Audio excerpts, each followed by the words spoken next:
comment passer à l'action. Si vous aussi vous voulez savoir comment passer à l'action et arrêter de procrastiner, let's go! Hello, moi c'est Aurora, je suis prof d'empowerment au féminin, je suis italienne et ma mission c'est d'aider les working girls à devenir des vrais girl boss, à s'épanouir dans leur vie de femme et dans leur vie professionnelle. Si les thématiques d'empowerment t'intéressent, abonne-toi tout de suite à ma chaîne et n'oublie pas d'appuyer sur la cloche des notifications pour ne rater aucune de mes vidéos. Si tu es convaincu comme moi qu'on puisse être jolie et en même temps intelligente et avoir une super carrière, suis-moi aussi sur Instagram où je suis très présente tous les jours, notamment en stories. Aujourd'hui, nous sommes là pour comprendre comment passer à l'action en arrêtant de procrastiner. Si vous aussi, vous avez la tendance à remettre au lendemain ce que vous pouvez faire aujourd'hui, cette vidéo est pour vous. On va donc voir les 3 règles fondamentales pour ne plus procrastiner et passer à l'action. Le premier point, c'est de connaître son pourquoi. Je le dis dans beaucoup de mes vidéos, mais si on ne connaît pas où on va, on ne pourra jamais y arriver. Comment faire si on veut partir en voyage en disant qu'on n'est jamais arrivé si on ne connaît pas notre destination? La première chose, c'est de prendre un peu de temps pour réfléchir à quel est notre projet professionnel ou même notre projet de vie. Le deuxième point, c'est de respecter la règle des 5 secondes.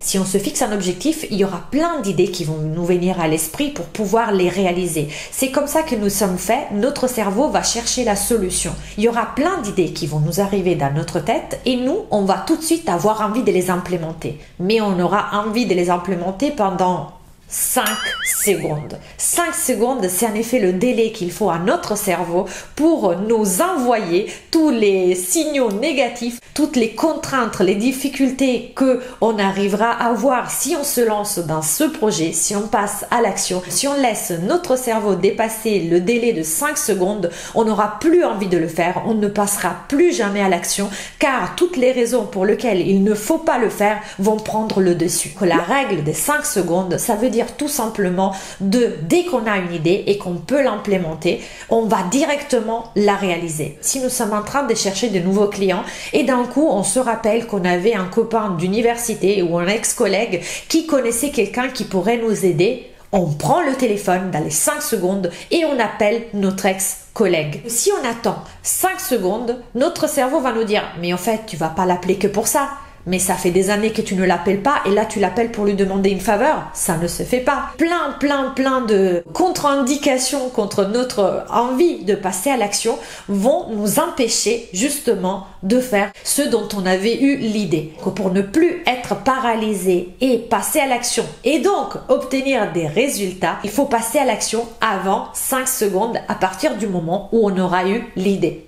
Le troisième point, c'est la mise en place de routines.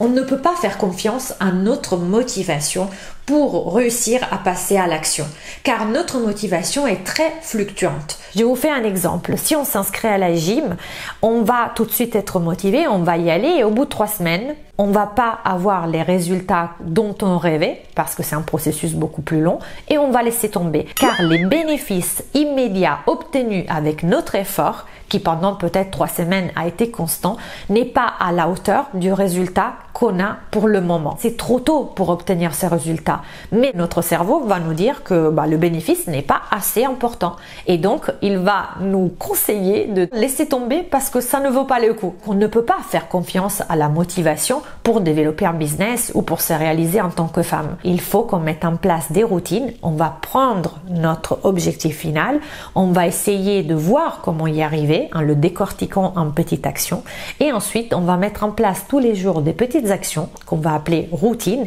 qui vont nous aider à atteindre ce résultat. Il y a une méthode qui marche super bien pour mettre en place des routines et je vais vous la dévoiler dans la prochaine vidéo. Pour ne pas la rater, n'oubliez pas d'appuyer sur la cloche, comme ça vous recevrez la notification dès que cette vidéo sera en ligne. Pour récapituler, pour arrêter de procrastiner, passer à l'action, être une femme à succès et arriver à notre résultat, il y a 3 points fondamentaux à respecter. Le premier point, c'est de se fixer le pourquoi. Il faut savoir pourquoi on veut atteindre cet objectif. Le deuxième point, c'est de respecter la règle des 5 secondes. Et le troisième point, c'est le fait de mettre en place des routines efficaces.